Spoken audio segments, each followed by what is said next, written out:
Hi guys, I'm Kyla. Today I'm making a video about the ACT, which isn't going to be a super like, oh, everybody wants to watch this video, but I do think it'll be helpful for some people if you watch it. So I'm a sophomore in high school and I have a 29 on my ACT right now from October of 2018. And when I was a freshman, I got a 22. Today in this video, we're going to be talking about how to prepare for your ACT and get higher scores, things that you need to bring with you to your ACT, stuff like that. So let's just jump into that.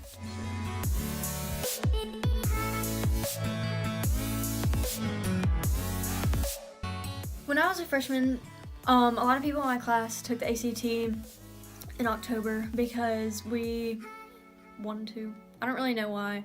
We just took the ACT, we thought it'd be a good idea. I had a 22. I didn't have a lot of high school classes yet. When you're a freshman, you don't have a lot of all the high school classes. The ACT is actually based off of what you should know the spring of your junior year.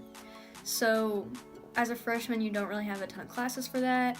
I'd had a Algebra 1 class the year before because I was in the advanced. What am I doing with my head here? What? Half of my class, sort of. That's the only class that I'd had all the way finished.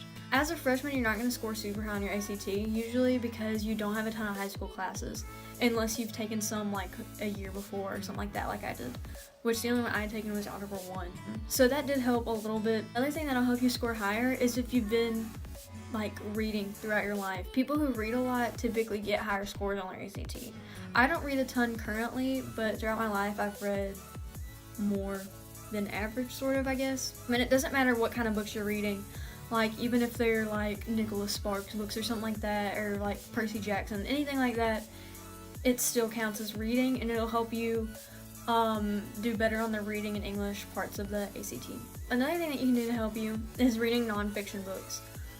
There's a website that my school has bought stuff with, but you can buy it for yourself, which it costs a lot, so I don't usually buy anything for myself, but I can do it for free since I go to the school. But if you would like to buy it for yourself, I haven't completed anything in it, so I don't know how helpful it really is, but I do know that some of the things I recommend is reading nonfiction books.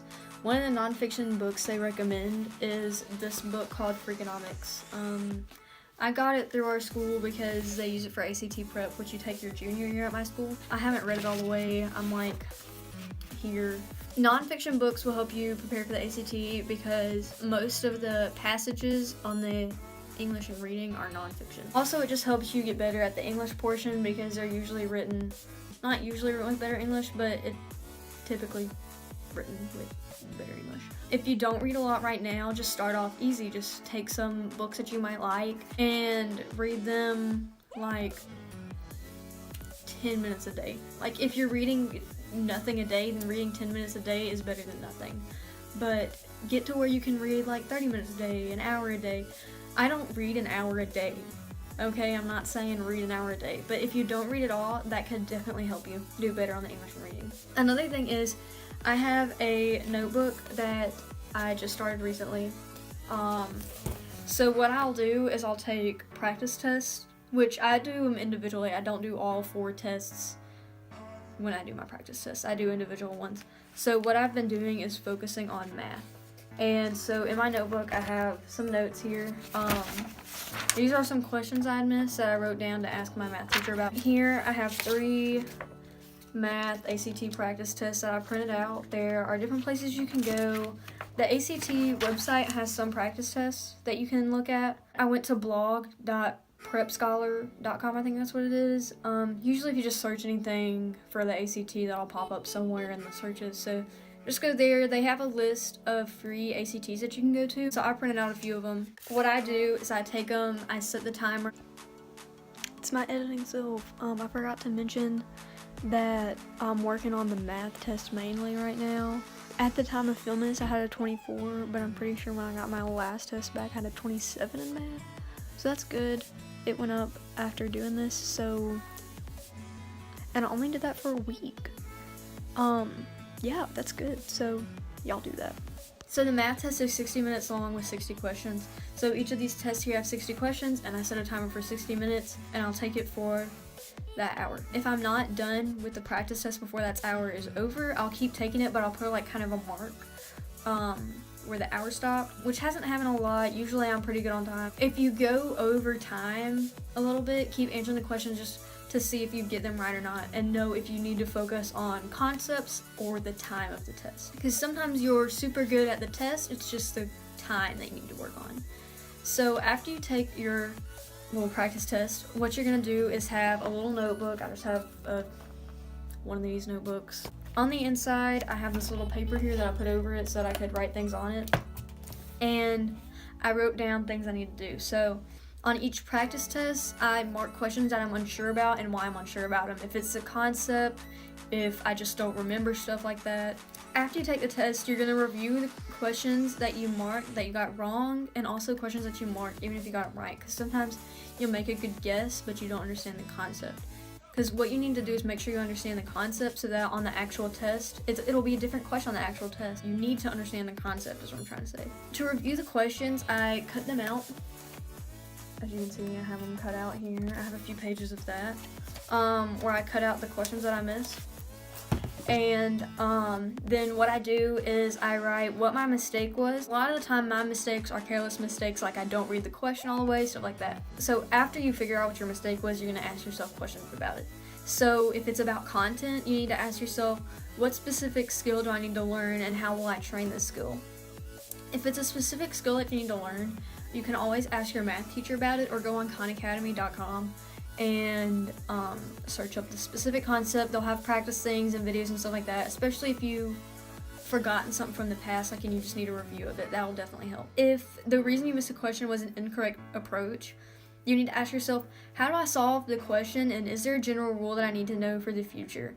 So if you thought that for solving a triangle, like for the area of a triangle, it was like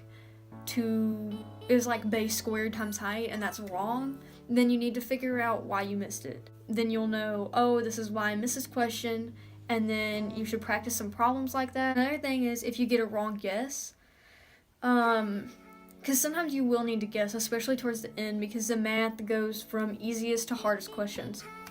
If it's a wrong guess, ask yourself, why could I not eliminate one of the last answer choices? Knowing the correct answer now, how can I eliminate it? And does this suggest a strategy I can remember for the future? Towards the end of the test, you're going to definitely have questions that are harder because it's based on the math test. None of the other tests are easy from hard, just the math is from easy to hardest. There's going to be super hard questions at the end that you might not know about, especially as a freshman or a sophomore who hasn't held the classes from math.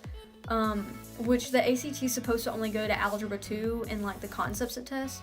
So as long as you have Algebra 2, you should be pretty good. I'm in Algebra 2 right now also, just to clarify that. So you will have to guess on some questions most likely. You might not if you're super smart and know all your math good, but math is one of my worst subjects, so I definitely have to guess sometimes. But one of the best ways to guess is to read the question and see if there's some answer choices that you can remove. There's always going to be some answer choices that seem completely wrong and don't even answer the question right, and you can always eliminate those. Sometimes you're left with two, and that's where you do have to guess, and that's why you're going to ask yourself, why could I not eliminate one of the last answer choices, and does this suggest a strategy that I can remember for the future? The last way that you can sort of miss it that I have written down is by a careless error.